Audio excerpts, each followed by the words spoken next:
Para nadie es un secreto que la economía china da mucho de qué hablar.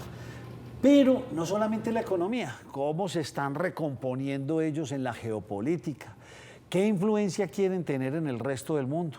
Hay que tener aliados, no desde lo económico, eso es un factor muy importante, también desde lo político. Este mundo, creo que una de las personas más indicadas y más conocedoras es el doctor Luis Diego Monsalve, quien fue embajador por mucho tiempo en China. Y el panorama ahora uno lo siente como extraño, un Trump disruptivo, peleando con los woke, una Rusia invadiendo Ucrania y muchos se atreven a decir que es una guerra entre los países, no, es una invasión de un país a otro, una China con cierto discurso moderado, como que sí apoyo, como que no apoyo, obviamente pues no hablar de Corea del Norte porque no tendría ningún sentido, sabemos cómo es este país, no voy a decir democracia ni nada, no, esta dictadura, sabemos cómo es ella. Luis Diego, bienvenido. ¿Qué más, hombre? Hombre, muchas gracias, Nacho. Un gusto estar por aquí. Yo recuerdo con mucho cariño, pero también muy llamativo, pues, esas conversaciones que tuvimos a distancia en la época del COVID. Sí, señor. Yo conectado por internet desde Beijing, hablando altas horas de la noche. A altas horas de la noche de la mañana, exactamente. ¿Cómo es el pensamiento político chino? O sea, económico sabemos que es un país socialista, pero que en el fondo es más capitalista que cualquier país del mundo. Correcto. Es una democracia aparente que no existe, allá no hay democracia, allá hay un mandatario que está ahí para el resto de su vida. Bueno, sí, la verdad es que, a ver, yo siempre digo, cuando me preguntan a mí cómo es la economía china, yo le digo, pues es lo más capitalista que uno puede encontrar en el mundo. Digamos, las empresas, el sector privado chino es un sector privado que nace y se muere en un momento dado. Hay para uno empresas que se abren y se cierran y hay una competencia inmensa. Hoy vamos un poquito a hablar de eso. Hoy, por ejemplo, en todo el sector de carros eléctricos, de vehículos eléctricos, o el sector de paneles solares, todo este tema de energía y de energía eléctrica, que incluye pues tanto como la generación como la utilización a través de este tipo de carros, es un sector donde hay cantidad de jugadores, unos nacen, otros mueren, otros se quiebran. De la economía, realmente en muchos sentidos es un capitalismo a fondo, pues bien jugado. El sistema político es diferente, es un sistema político que desde que nació la República Popular China en el 49, hace 70 y pico de años, es manejado por el Partido Comunista Chino. Es un partido que interviene y maneja y dirige todo lo que es en el país. Hay el secretario general del Partido Comunista Chino, que a la vez es el presidente del país, es el hombre más poderoso, hoy Xi Jinping. Sí. Es un sistema que se autoelige a través del Partido Comunista, no es claramente un sistema democrático como el que hay en el occidente, ¿no? Es un sistema muy tecnocrático, sí. Allá buscan tener la gente muy preparada, muy capacitada y unos buenos alcaldes, unos gobernadores que realmente a veces con lo que uno ve en nuestras latitudes deja mucho que desear, pero por otro lado sí, es un control total, hay un régimen estricto, la gente no puede protestar pues contra el régimen porque puede tener consecuencias, pero es un sistema que les ha funcionado en el sentido, sobre todo en los últimos 45 años, a partir del año 80, cuando decidieron, porque los primeros 30 años sí fue muy también sistema comunista, tanto económico como político. Luego hoy, a partir de los 80 para acá, fue un sistema económico que se abrió, ese país creció inmensamente, es un país muy pobre, es la segunda economía del mundo, tiene sectores, por ejemplo, en tecnología, sectores en infraestructura que son claramente los líderes mundiales. Pues uno ve allá los trenes de alta velocidad, uno ve el tema de movilidad eléctrica, de energías renovables no convencionales, en eso son los líderes mundiales. Y tenían un factor a favor, y era el consumo interno. Hacer un país de tantos millones de habitantes, claro, pues cualquier producto que usted saque, usted va a tener mucha clientela. Correcto, y durante muchos años, desde los 80 hasta hace 7, 8 años, estaban creciendo por encima del 10% anual. Impresionante. Impresionante. Sí. Entonces, cada año se duplicaban y empresas nacían. Todo el ecosistema, por ejemplo, tecnológico de las plataformas digitales, allá son más avanzadas en general que el de Occidente. Es decir, el WeChat chino, que es el WhatsApp occidental, es mucho más completo, sí, hace de todo. Entonces, ahí hay muchas cosas importantes. Ahora, la realidad china de los últimos 6, 7 años es bastante diferente, Nacho. Realmente ellos desde un poco antes del COVID y actualmente la economía se ha aplanado, se ha frenado bastante. Estamos en un crecimiento de cuánto en promedio. Comparado con el nuestro, 4 a 5%. Sí, que para una dimensión de país es muy bajo. Sí, exactamente. Sí. Para nosotros pues sería excelente. Para ellos, después de la dinámica que tenían, realmente se ha frenado mucho. Y eso ha implicado que las expectativas que tenían, ellos pensaban, yo cuando llegué, yo estuve casi 3 años y medio embajador del 19 al 22, el primer año que llegué, que todavía estaba abierto antes del COVID, dije, uy, este país en 7, 8 años se le pasa a Estados Unidos. Hoy no tanto. Ya no tanto. Ya no tanto, porque ya se frenó, ya la economía tiene un tema inmobiliario muy complejo. O sea, allá la gente compró vivienda, apartamentos y es un burbuja. Y vos pasabas por pueblos y ciudades y edificios y construcciones y eso se está ocupando mientras la economía estaba creciendo al 8 o 10%. Hoy de pronto que se bajó, eso de pronto tuvo una explosión muy grande hace 4, 5, 6 años. Hay unas inmobiliarias ya que están quebradas, que el gobierno la ha tenido que salvar. Sí. Mucha gente que invertía, la gente joven, la forma de tener ahorros y de generar capital era invertir en 2, 3, 4 viviendas, porque eso siempre subía. Y resulta que de pronto de un momento a otro no, ya no sube. Entonces, inclusive baja en ciertas regiones. Entonces la gente se asustó, deja de consumir, ya no se siente tan rica, ya se siente que está perdiendo plata y el consumo interno se frenó mucho. ¿Qué tanto, Luis Diego, ha avanzado el tema de la libertad? ¿Qué se habla en todo el mundo? Es que la libertad, que no nos quiten la libertad.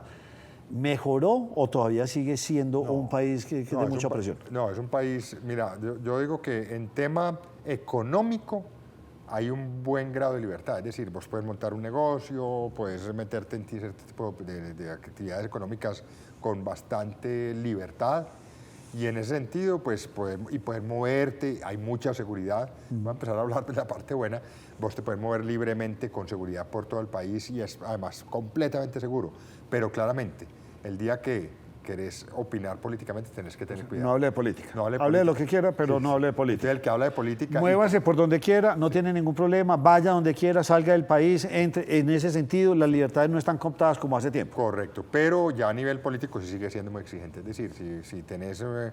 la gente de pronto en las ciudades, por ejemplo, en los pueblos, puede de pronto tener unas pequeñas protestas en contra de cosas puntuales, locales, un mal servicio, y eso más o menos lo dejan cierta...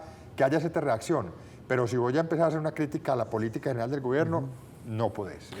Yo veo que, y para que terminemos este tema económico y entremos en otros temas más de política y panorama mundiales, la industria china, pues rico, yo me focalicé en mis clientes, que son los chinos. Y hay una barrera idiomática. Hay carros que yo he visto, me he manejado aquí, llegaron y el software todavía en chino. Pues por Dios, esto todavía no. Usted me ha hablado ahorita del símil de WhatsApp. Todavía no se conversan las tecnologías del chino hacia afuera. Los chinos ya están cambiando este pensamiento y ya están metiéndose. Sí. Mucho, Nacho, sobre todo por una razón, porque muchas de estas empresas, como el mercado chino era tan dinámico, entonces no tenían que salir al exterior, porque tenían un gran mercado internamente. Con el freno que ha tenido y con la planada que ha tenido la economía, a buscar por fuera, le ha tocado muchas empresas, muchos sectores que están sobredimensionadas. Entonces tienen, hable de muchos temas, acero, hierro, insumos de muchos sectores, en el tema de vehículos eléctricos. Entonces le ha tocado, dice, el mercado interno ya está muy limitado, se ha frenado. Sí. La demografía china está bajando, es decir, China se calcula que en unos 40, 50 años va a tener unos 230 millones menos de personas que hoy. Entonces, eso hace que realmente tengan que salir. Entonces, están saliendo a vender en Latinoamérica, en el sudeste asiático, todas las tecnologías, todas las plataformas. Le voy a dar una, pues, que uno de pronto no sabe que, bueno, la gente sabe que es China, tanto que en Estados Unidos está teniendo un problema, TikTok. Sí. TikTok nació en China. Es decir, la adaptaron para el occidente. Claro, y tiene allá la mayor cantidad de usuarios los tiene en Estados Unidos. Entonces, en China se llama Douyin y es una plataforma la misma, pero con características muy locales. Y la montaron para todo el mundo. Sí, y ha sido un gran éxito. Inclusive en algunas marcas de vehículos ya uno ve vehículos más, claro, no lo voy a decir peyorativamente, pero más nombres occidentalizados, claro. O más globales, no el Winchinchán, no, claro, ya no. Claro, entonces, por ejemplo, tenían el BYD, entonces ya le pusieron inclusive, le pusieron como un término, Build Your Dreams. Sí, exactamente. Eso es. Y el BYD, yo estuve en la fábrica de BYD cuando estuve en el 19, y ahora el año pasado que fui con una delegación de la Cámara de Comercio de Medellín y fuimos a la planta, a la fábrica, y después de 4 o 5 años de no la reconoció. No la reconocí. Es decir, el primer año, cuando estuve la primera vez, fabricaban como 7, 8 líneas de carros, se veían bien. Cuando llegué ahora fabrican 40, 50 líneas, tienen unos de lujo, Sí. que es una cosa de locos. Y aprendieron. ¿Por qué China no opina tanto? Usted ve a un Trump o un presidente norteamericano, lo de Israel, lo de Ucrania, cualquier cosa en el mundo, lo mismo de Venezuela.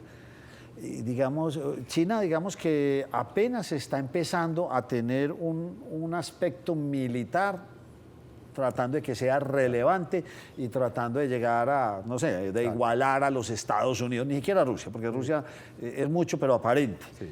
Porque, ¿cómo es ese manejo político? Ese es un buen tema. Mira, hasta hace pocos años, menos de una década, China venía en su época de crecimiento acelerado, la política interna que la marcó Deng Xiaoping, que fue el que abrió el China al mundo, donde decía, tenemos que guardar y esconder un poquito nuestras capacidades, no dejarnos ver mucho. Muy bien. Bajo perfil, era Sí. como, digamos, el término para...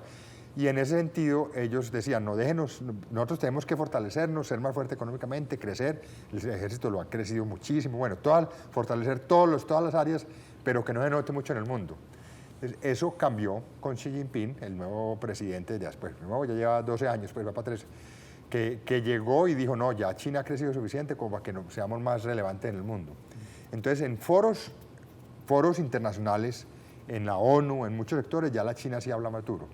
Digamos que uno no lo ve tanto en público, porque ellos sí son muy cuidadosos, son muy, muy disciplinados a la hora de... Uno no va a ver nunca a Xi Jinping opinando en Twitter, bueno, ni siquiera las plataformas de ellos. Uno dijera, no, es que Twitter no la usa, entonces, pero las plataformas locales, ellos nunca, o sea, la comunicación de ellos es totalmente disciplinada, solamente los voceros a través de las plataformas. Cuando hay un evento donde participa Xi Jinping o alguno de los líderes, todo es muy orquestado. Te lo digo una cosa, inclusive aplica para todo. Yo me reía un poquito porque cuando había entrevistas que me hacían en medios chinos, a mí me mandaban las preguntas 2 días antes.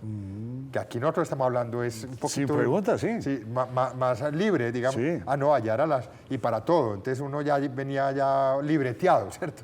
Y ellos mismos también, las cosas no se salen de ese libreto. ¿Qué tanto le interesa a China vender su modelo? No sé si político, económico, porque cuando usted ve Estados Unidos ya no es ese país invasor, como lo tratan de decir, pero se meten, ponen y bajan presidentes, dan apoyo militares, y usted ve que siguen teniendo eso. Lo mismo algunos europeos. Y Rusia, pues, Sí, sin contar Rusia. mira, ¿Y qué pasa con China? Dos caras. Yo creo que el modelo propio político de ellos no están interesados como en venderlo, y además es muy difícil de copiar, la verdad, porque un modelo, uno en general ve otros países que tienen supuestamente un gobierno comunista y la economía está acabada. Aquí han logrado crear un modelo donde con un sistema, digamos, político llamado comunista, han logrado crear una economía de mercado muy fuerte. Yo creo que ese modelo como tal Hubo un momento en la época de Mao, por allá hace 40, 50 años, de trataron de exportarlo. Ya hoy no tanto.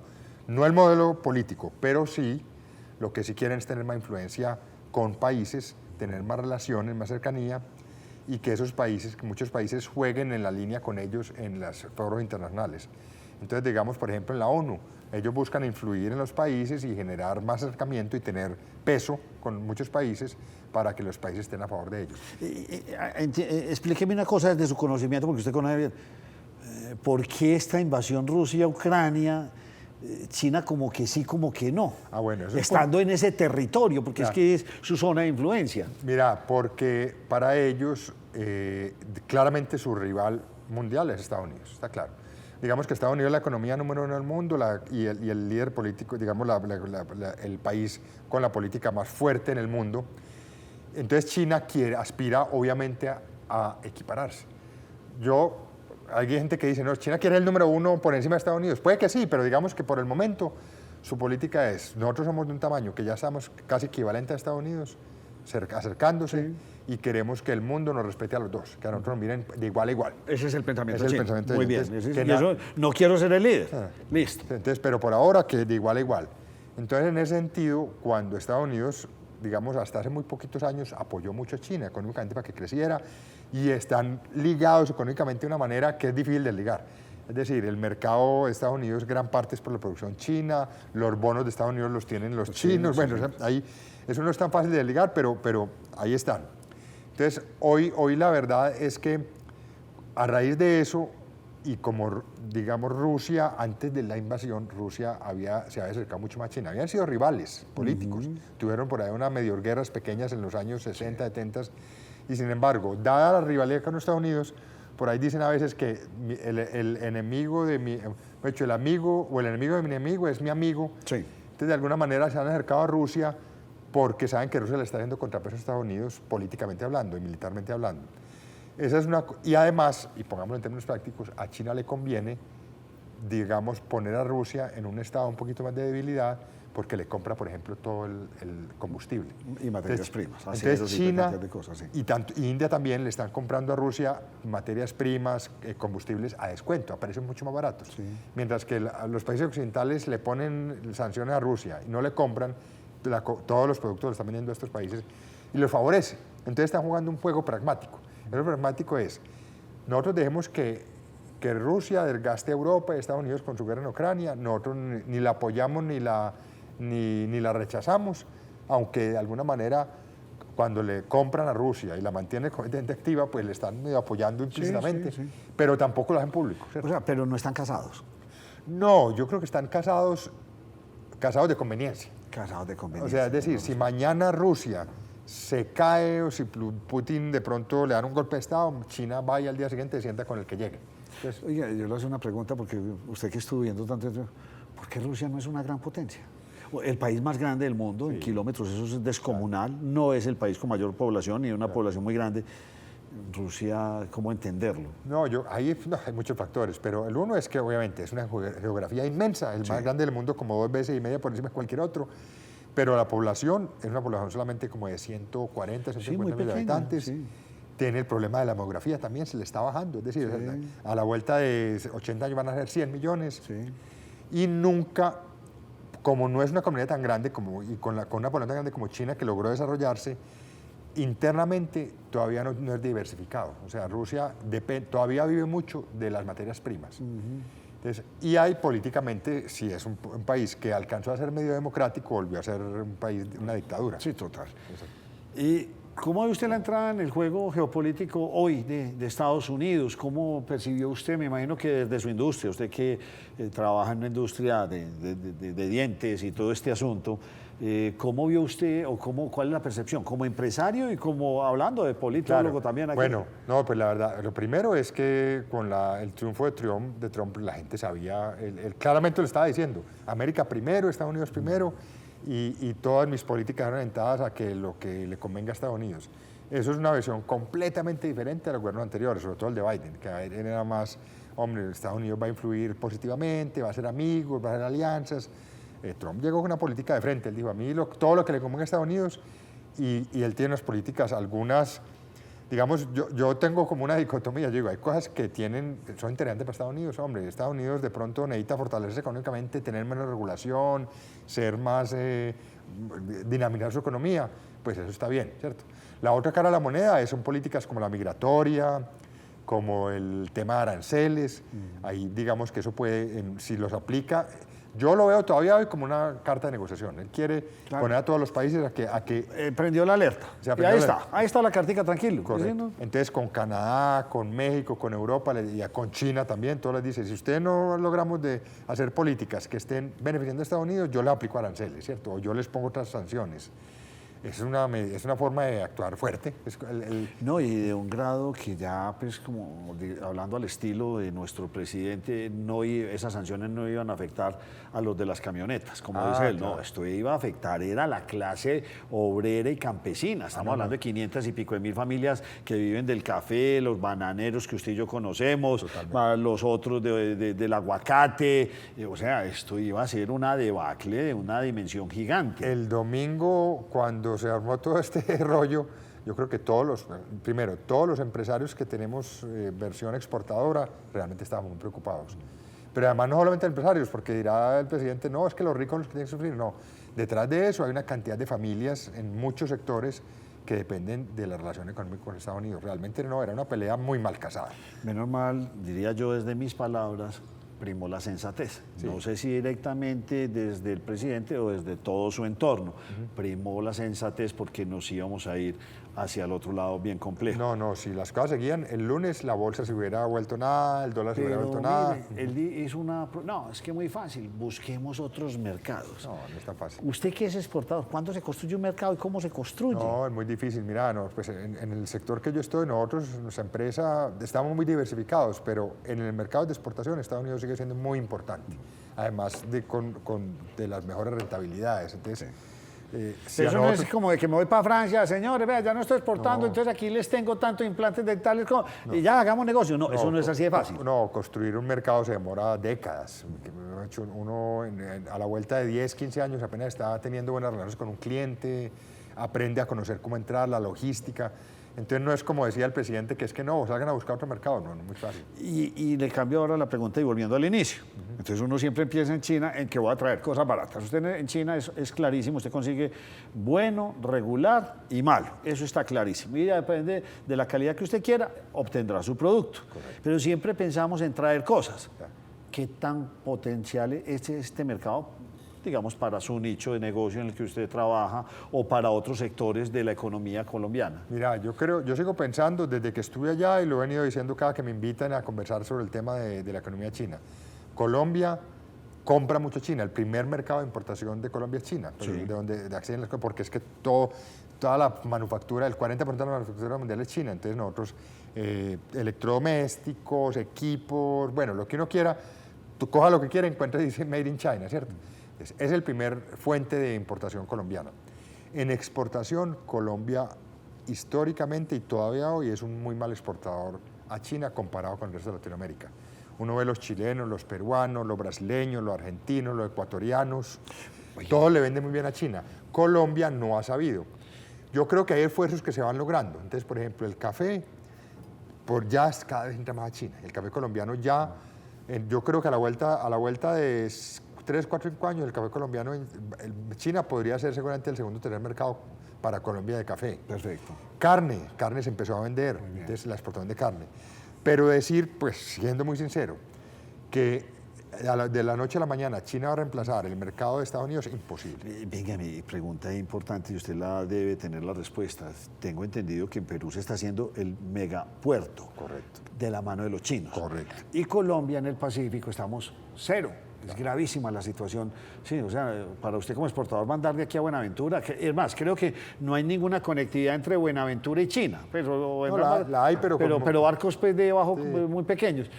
O sea, entonces el mercado ahora va a ser casi que mandar desde Colombia a Perú para que Perú tenga esa conectividad. Claro, posiblemente. El puerto se llama Chancay.